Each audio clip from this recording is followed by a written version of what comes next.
आवाज नहीं चलेगी भाई।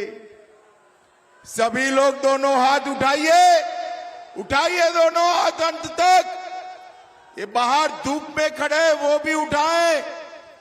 विजय के संकल्प की मुट्ठी पीछे और प्रचंड आवाज से बोलिए जय श्री राम, जय जय श्री राम। मंच पर उपस्थित हमारे वरिष्ठ नेता श्री सीटी रवि जी, अमरपाल मौर्य जी, रीताबेन बहुगुणा सांसद प्रयागराज,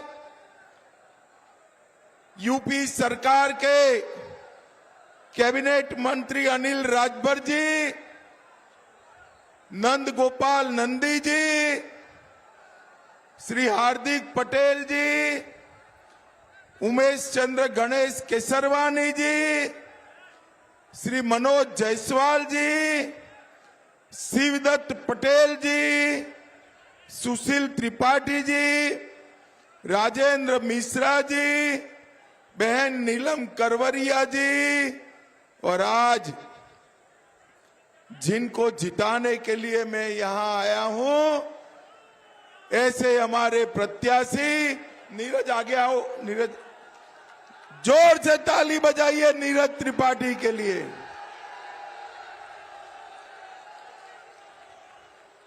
और आज सो रहा हूं प्रयागराज की सभा में इतनी बड़ी संख्या में आए हुए प्यारे भाइयों बहनों माताओं और मेरे जिगर के टुकड़े जैसे युवा मित्रों, आप सभी को नमस्कार।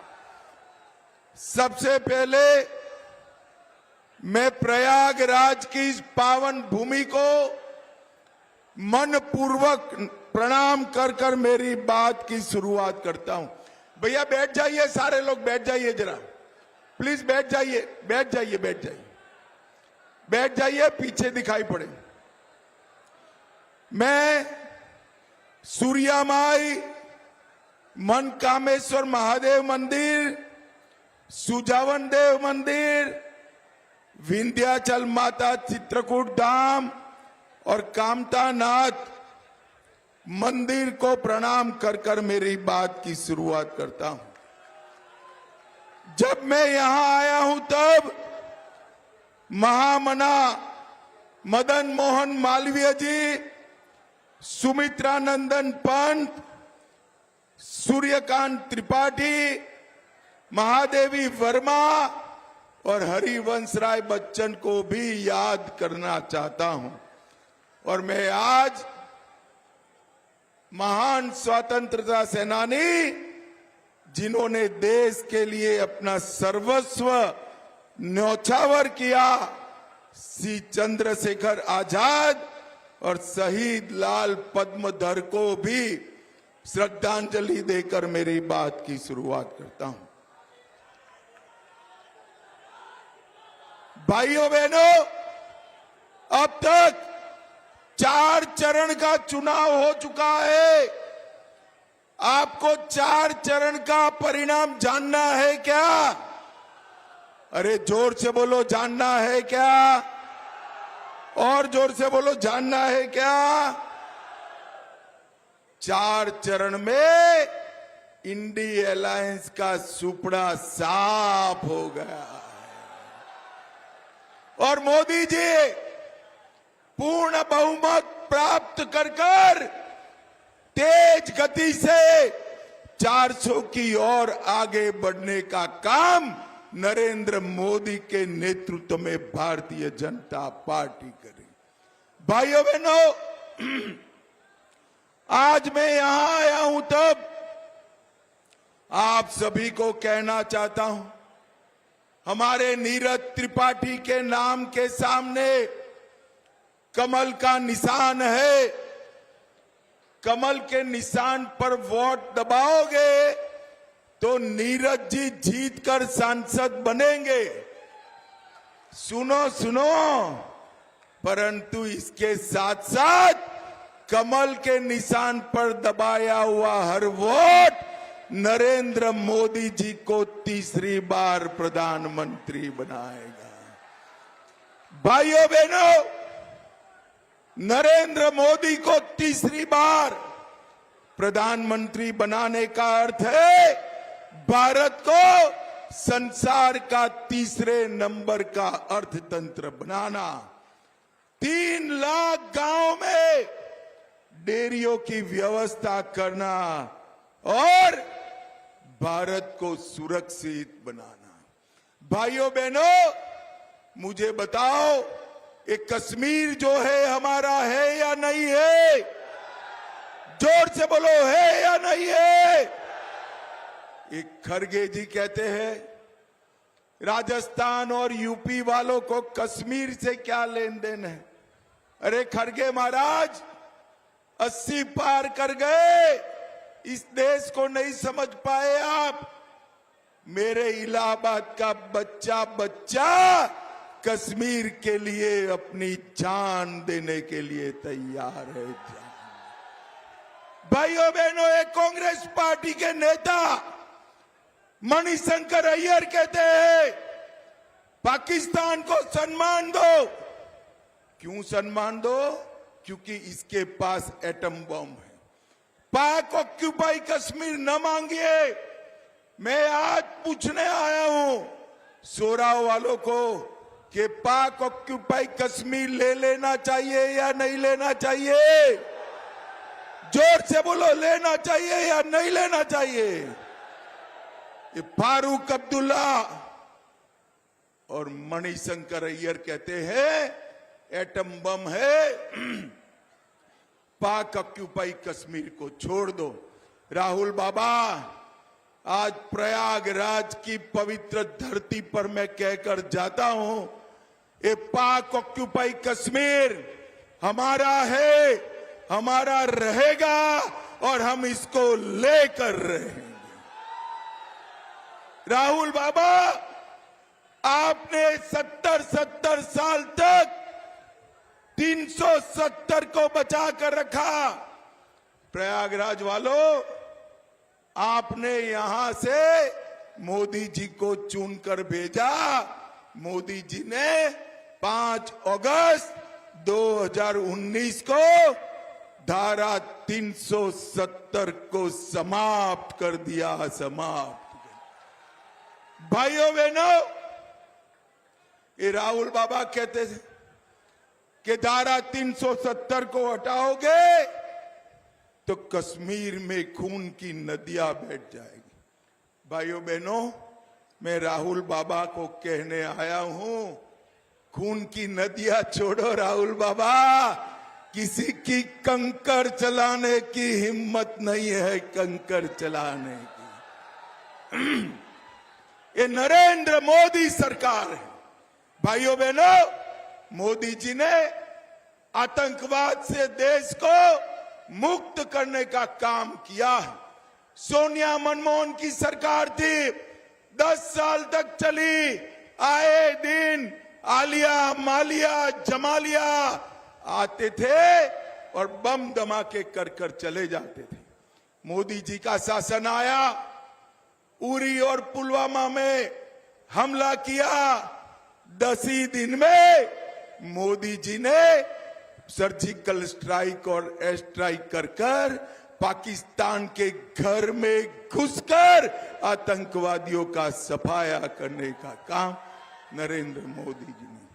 भाइयों बहनों, ये कुंभ का क्षेत्र है, विरासत की भूमि है। यहां नरेंद्र मोदी जी निषाद राज पार्क बना रहे हैं। भारद्वाज ऋषि के आश्रम को विकसित किया जा रहा है और अपने लेटे हनुमान जी के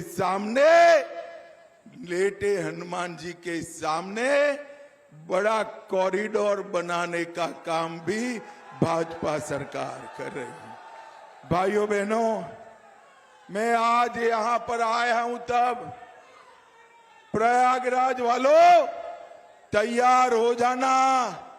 2025 में पूरा देश कुंभ मेले में आने वाला है, कुंभ मेले में आने वाला है।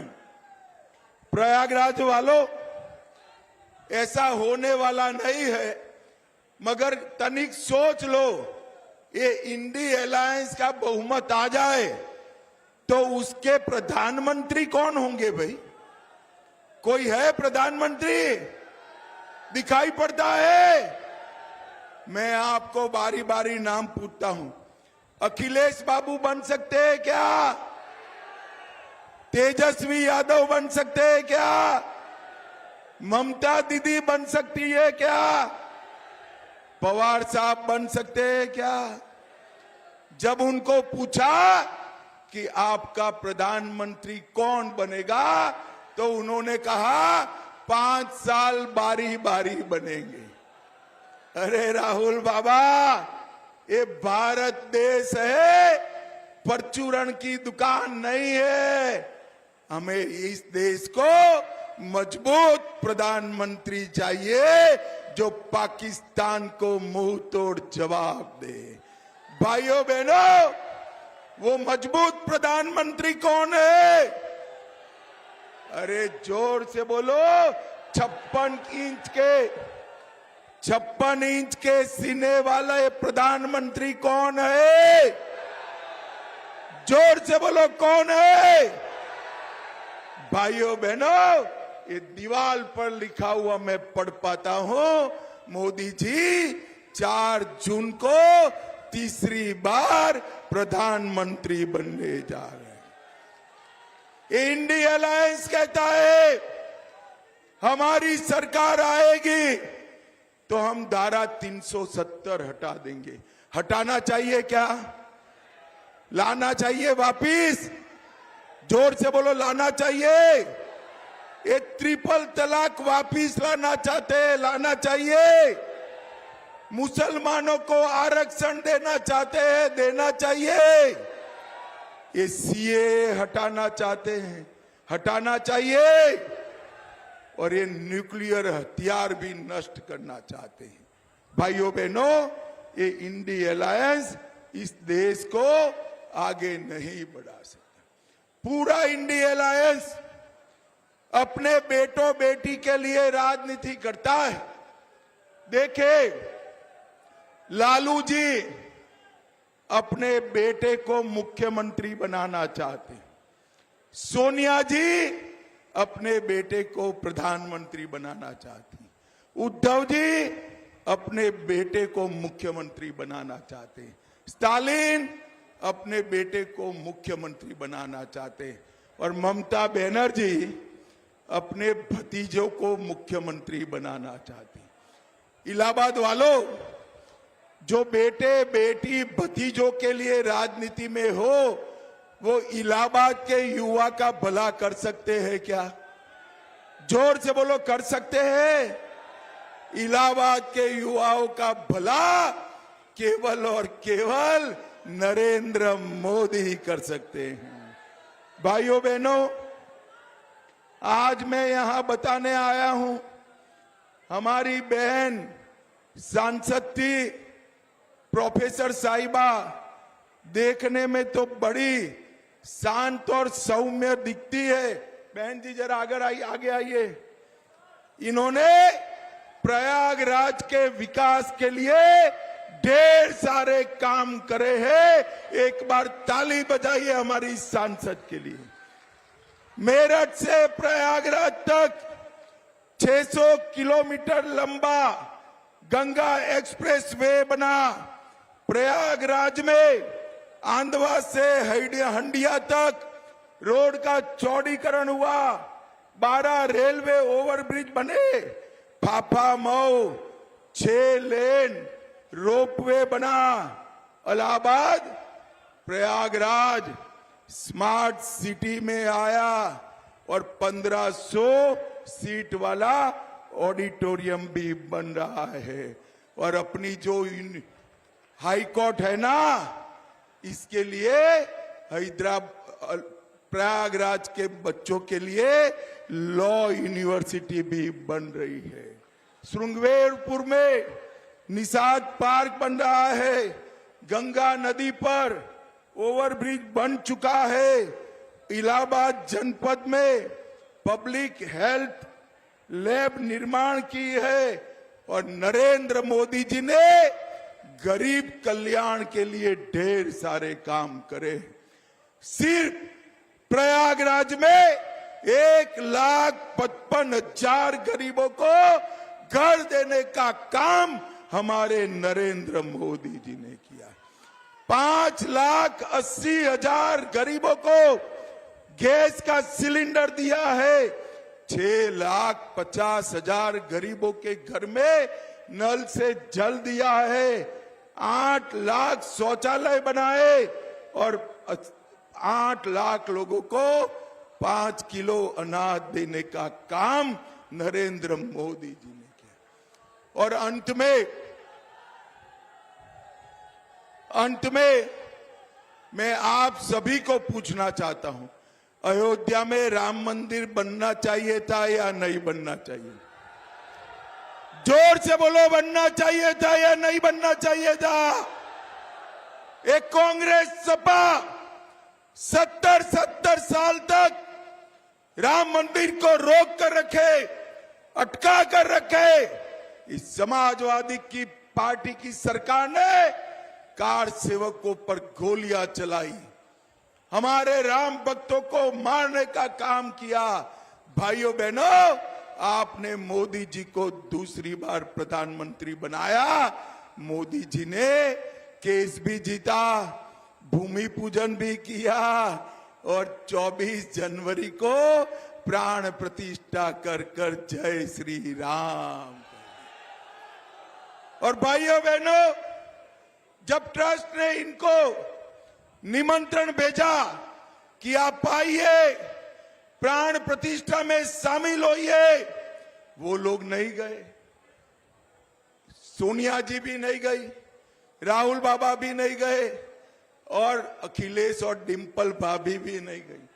क्यों नहीं गए भाई, बताओ क्यों नहीं गए? अरे वो डरते हैं। मालूम है किससे डरते हैं? अपनी वोट बैंक से डरते हैं। प्रयागराज वालों, उनकी वोट बैंक कौन है? अरे आप नहीं हो सोरा वालों, गलतफहमी में मत रहना। आप उनकी वोट बैंक नहीं हो, उनकी वोट बैंक वो घुसपैठिए है। वो उनकी वोट बैंक से डरते हैं, मगर हम भाजपा वाले किसी से नहीं डरते हैं। मोदी जी ने न केवल राम मंदिर बनाया, औरंगजेब ने तोड़ा हुआ काशी विश्वनाथ का दरबार सजाने का काम भी मोदी जी ने किया। सोमनाथ का मंदिर सोने का बन रहा है। और भाइयों बहनों, मोदी जी ने अपने सभी संस्कृति के धर्म के केंद्रों को ऊर्जावान बनाने का काम किया। एक और राम भक्तों पर गोली चलाने वाले हैं और दूसरी ओर नरेंद्र मोदी राम मंदिर बनाने वाले हैं। इन दोनों के बीच में चुनाव करना है। और भाइयों बहनों, हमारी भारतीय जनता पार्टी की सरकार आई 2017 में, योगी आदित्यनाथ मुख्यमंत्री बने और योगी जी ने चुन कर गुंडों का सफाया कर यूपी को सुरक्षित करने का काम किया है। भाइयों बहनों, ये चुनाव जो है देश का भविष्य तय करने का है। ये चुनाव देश को सुरक्षित करने का है, आतंकवाद और नक्सलवाद को समाप्त करने का है, गरीबी को समाप्त करने का है और ये चुनाव महान भारत की रचना करने का चुनाव है। आज प्रयागराज वालों को मैं अपील करने आया हूं। हमने एक युवा साथी, नीरज भाई आ गया हो, हमने एक युवा साथी नीरज को टिकट दिया है। केसरीनाथ जी का इस क्षेत्र में बड़ा योगदान है। आप नीरज को वोट देंगे तो नीरज तो सांसद बनेंगे, केसरीनाथ जी का ऋण भी उतर जाएगा। मुझे बताइए, नीरज त्रिपाठी के सामने कमल के निशान पर बटन दबाएंगे? अरे जोर से बोलो भाई, अंत तक दबाओगे? मोदी जी को फिर से प्रधानमंत्री बनाओगे? 400 पार कराओगे? तो मेरे साथ बोलिए, जय श्री राम।